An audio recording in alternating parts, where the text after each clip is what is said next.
Liam Booth, the former chief security officer of billionaire Facebook couple Mark Zuckerberg and his wife Priscilla Chan, has been sued for alleged racism.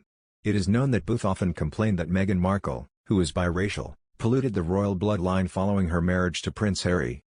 Before that, Meghan also accused the royals of asking about Archie's skin color during a controversial interview in March 2020.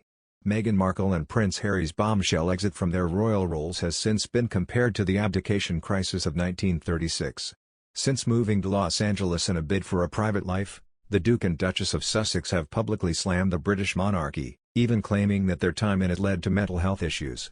Prince Harry also added that he felt trapped, and that his brother and father were too. Royally US host Molly Mulshine asked, "Do you think they named their daughter after the Queen as a way to extend an olive branch?" Mr. Morton said, "Well, I think it just shows that they don't want to destroy the monarchy. They don't want to destroy the Queen's legacy. They are critical of the system but they accept the basic premise of the organization. They believe in the monarchy, but not the current system." He added, "I think you're going to get more criticism of Prince Charles and maybe Prince William when Harry brings his own book out." Ms. Mulshine asked if he thought that Harry would identify who made the comment about Archie's skin color in his highly anticipated book.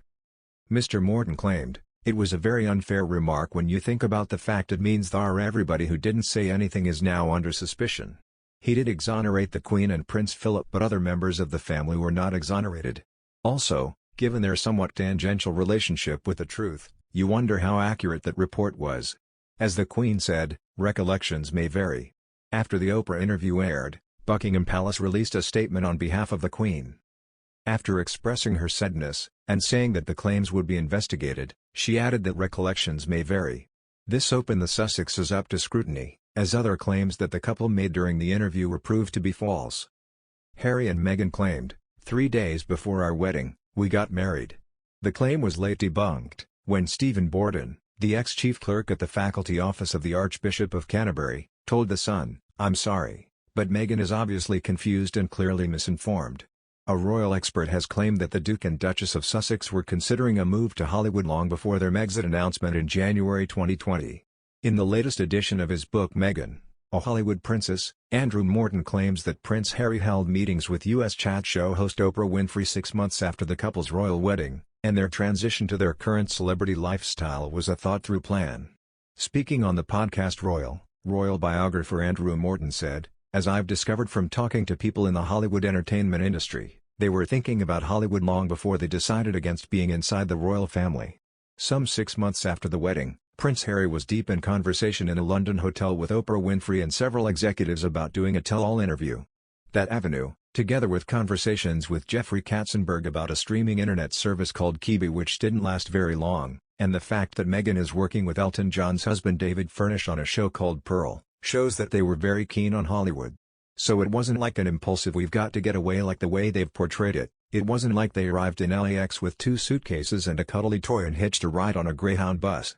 This was all part of a thought-through plan. Prince Harry and Meghan Markle announced that they would be stepping down from their roles as senior working royals less than 2 years after their royal wedding in May 2018. Their decision sparked a crisis for the British monarchy, and led to a series of discussions at Sandringham to negotiate a Megxit deal. The couple relinquished their royal patronages and their HRH statuses, and were told to secure a means to becoming financially independent. Shortly after completing their final engagements in March 2020, the Sussexes relocated to California and launched their own non-profit foundation, Archie. It was soon announced that they had signed a multi-million-pound deal with streaming giants Netflix and Spotify, which would see them executive produce and feature in a number of projects. Estimated to be worth over £100 million, the couple will produce a range of informative and uplifting content. Whilst a Spotify podcast is yet to be announced, the Sussexes have released information about their first 2 projects with Netflix. Prince Harry is currently producing and featuring in a docuseries titled Heart of Invictus, which will follow the organizers and competitors of the 2022 Invictus Games. Meanwhile, Meghan is executive producing a children's animated series titled Pearl, which will follow a 12-year-old girl on a series of heroic adventures as she engages with influential women throughout history. Sir Elton John's husband, David Furnish, has joined her as a producer, with a release date expected in 2022. As well as their Netflix projects, the couple have participated in a 2-hour tell-all interview with Oprah Winfrey, which aired on CBS earlier this year. The Sussexes detailed their rift with the royal family, which included allegations of racism and the palace ignoring Meghan's mental health. Prince Harry followed this interview by producing a docuseries alongside Oprah Winfrey for Apple TV+, which covered his mental health and the trauma of losing his mother at a young age.